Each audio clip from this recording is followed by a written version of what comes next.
Ça sent bon, hein? Aujourd'hui, on va parler du parfum.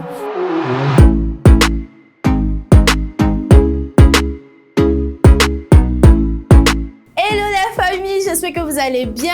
Alors aujourd'hui, nous allons parler du parfum. Le parfum est tout simplement une odeur agréable et pénétrante d'origine naturelle ou artificielle. Les premières traces du parfum ont été trouvées à l'Antiquité. Donc de l'Antiquité, au Moyen-Âge, on utilisait des substances végétales et animales pour se parfumer. Ils trouvaient même que le parfum avait des vertus médicales, que le parfum les protégeait contre certaines épidémies et tout. Mais à partir de la Renaissance, on utilise le parfum juste pour le bien-être, juste pour sentir bon autour de nous et tout. Mais c'est important, c'est important.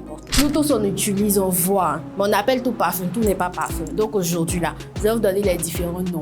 Il ne faut surtout pas confondre l'eau de parfum, l'eau de Cologne et l'eau de toilette. Alors je vous explique la différence entre ces différentes senteurs. L'eau de parfum par exemple comporte de 12 à 20% de concentré de parfum et d'alcool. Par contre, l'eau de toilette contient de 7 à 12% de concentré de parfum et d'alcool. Là c'est encore plus faible. Et enfin, l'eau de Cologne qui est encore plus léger, lui contient de 2 à 5% de concentré de parfum et d'alcool. En matière de coût, l'eau de parfum est encore plus chère que l'eau de toilette et l'eau de Cologne. Pourquoi? Parce qu'on se dit en fait que plus l'alcool est élevé, plus la senteur dure en longueur de journée. Alors là maintenant, je vais vous montrer les différentes zones où appliquer le parfum pour que ça puisse tenir plus longtemps. Parce qu'on voit, on voit en longueur de journée, on prend les parfums, on fait pfff. Parce que c'est pas comme ça on pompe. Tu prends ton parfum, tu pompes juste là.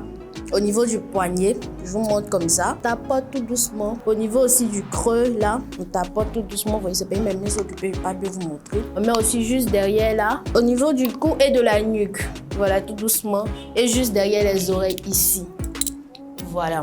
Pourquoi ces zones-là? Parce que ce sont des zones qui restent au chaud durant toute la journée. Vous avez remarqué, ce sont des endroits où on ne transpire pas beaucoup. Ah, mais on met quoi dans nos aisselles? Pour les aisselles, ce qui est conseillé, c'est les antitranspirants ou les déodorants. Parce que si vous lisez bien, pour la plupart des déodorants, c'est écrit 0% d'alcool. Donc, c'est mieux pour nos aisselles. C'est mieux d'utiliser des déodorants tranquilles. Tu mets ton déodorant. Voilà. Alors, ce qu'il faut vraiment éviter par-dessus tout, c'est de mettre les parfums sur nos vêtements. Les parfums ne sont pas faits pour les vêtements, voilà. On a tendance à dire que sur la peau, ça s'évapore, c'est sur les vêtements que ça dure 2 jours, 3 jours.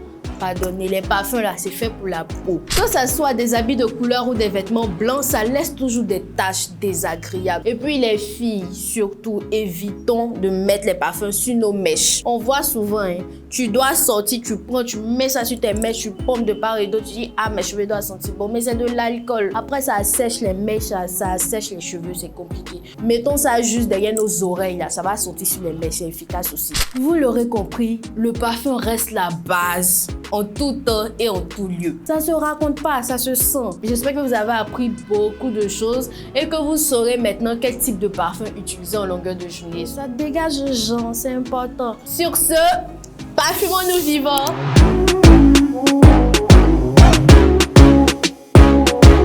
Évitons aussi les mélanges.